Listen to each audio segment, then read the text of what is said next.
Hi everyone, Dr. Suneel Dhand, internal medicine physician. Fewer things could be more important than children's education. And of course in schools we want to be focused on the core subjects like maths, science, languages, but it's also very important to prepare future generations for life once they get out into the real world. In other words, teach them real life useful skills.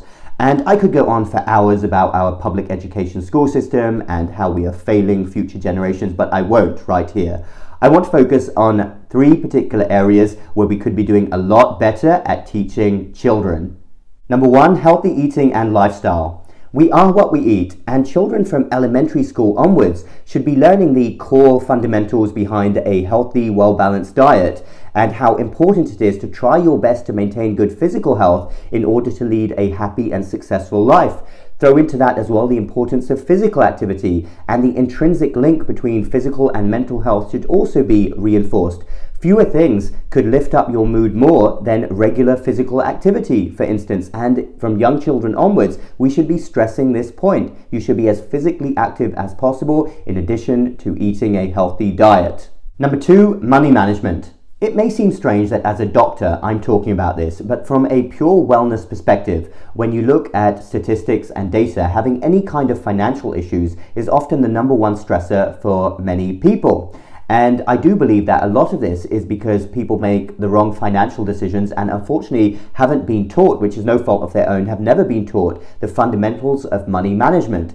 If we taught this in schools, the core concepts of, say, financial planning, savings, investments, growth, it could potentially save people a lot of headaches later in life.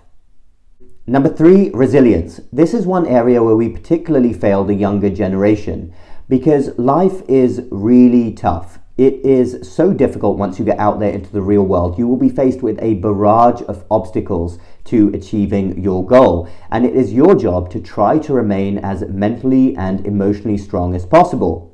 It was Marcus Aurelius, one of the greatest Roman emperors and also one of the greatest proponents of Stoicism, who once said that the art of living is more like wrestling than dancing.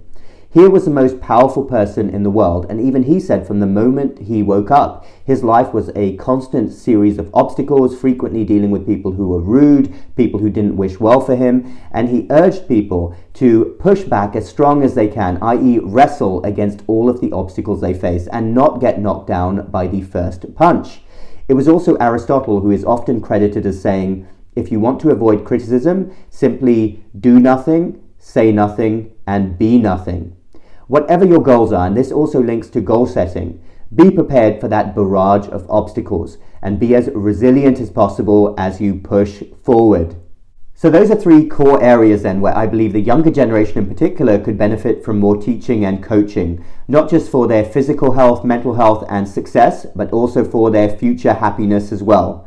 Thanks for listening, Dr. Suneel Dhand. Follow me on YouTube and Facebook, MedStoic Lifestyle Medicine. We will speak again next time.